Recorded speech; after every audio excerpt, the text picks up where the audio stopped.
When we look at the MLB trade deadline, the biggest thing that happened was the New York Mets, the team that led the entire MLB in payroll, the team that was expected to win a championship or World Series alongside the likes of the Padres, the Yankees, and others.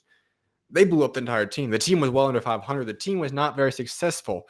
And so a lot of people were looking at this and wondering, how could that have been possible? When you look at a team like Justin Verlander, you look at a team like Max Scherzer that has the list goes on of just elite level all-star caliber players. Well, the only answer is a similar answer as to what we see with going on with the Padres right now. With a similar answer when we talk about basketball that happened to the Brooklyn Nets, we talk about a similar answer that's happened to countless of these super teams that have formed.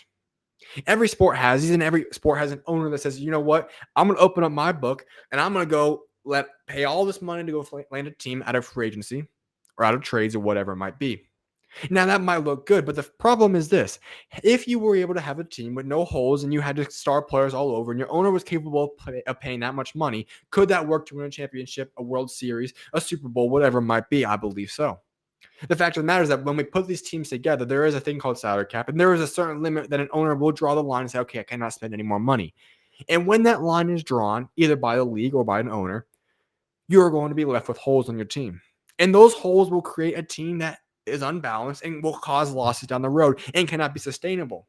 Now, could we argue would the Brooklyn Nets have won if Kevin Durant was behind that three-point line? I believe, or Kyrie Irving was not hurt? I believe so. But the fact of the matter is that the what-if thing is hard to look at because at the end they did not win a championship, nor did the New York Mets. I don't think the Padres will even make the playoffs this year. A lot of these teams are struggling. Then we look at football. And football is a little bit different because no team can go out and just spend a bunch of money and build a super team. We don't really see that. There's a certain aspect that we see pieces of it, but for the most part, you have to build it. Now, the Rams, I think, are the closest example to it, and they were successful. They did certainly win a championship. They went all out, and they got themselves Matthew Stafford. They got themselves a lot of the guys. But at the same time, the fact of the matter is what was needed to be done was they needed to have a core in place. And even for the LA Rams, there was a core in place. Cooper Kupp was in place. Aaron Donald was in place. You had a lot of guys in place.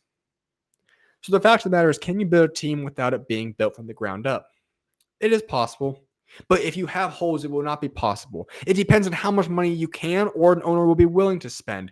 And likely there is never going to be the amount of money that it would take to do so is almost impossible. Therefore, the way to do it is the way the Denver Nuggets did it, the way the Golden State Warriors did it in basketball, the way that we have seen in football. The Kansas City Chiefs have essentially done it. Like I said, football is a little bit different, so it's hard to compare that sport. But the Chiefs have done it from the ground up. Their core has been homegrown talent. The same thing that we see when it comes to MLB. The Houston Astros, time and time again, they win it. The LA Dodgers, they've done it perfectly. And so when we look at these teams that build it from the ground up, that is by far the best way. You have chemistry and you have to push through. And that's why for so many of these teams, it is a critical component to keep your young core in place. If you let the young core go, you will have struggles, most definitely, without a doubt. A young core, not always will it work, of course not. We've seen many times that fails as well. But majority of the time, your dynasties and the teams that win a lot are the teams that have a young core, a core foundation of players. I'm not saying the whole man roster, but I'm saying you got a core. The Denver Nuggets, Kentavious Caldwell-Pope and Aaron Gordon were not a part of that team when they were drafted. But Jamal Murray, Jokic, and Michael Porter Jr. were. As well as a lot of the bench pieces, including Peyton Watson, Christian Brown, and so on and so forth. The Golden State Warriors, they did not draft Kevin Durant, nor did they draft Andre Iguodala, or those aspects. But who did they, or Andrew Wiggins, or Jordan, or they had Jordan Poole. But who did they draft? Steph Curry, Klay Thompson, Draymond Green. Kevon Looney is another guy.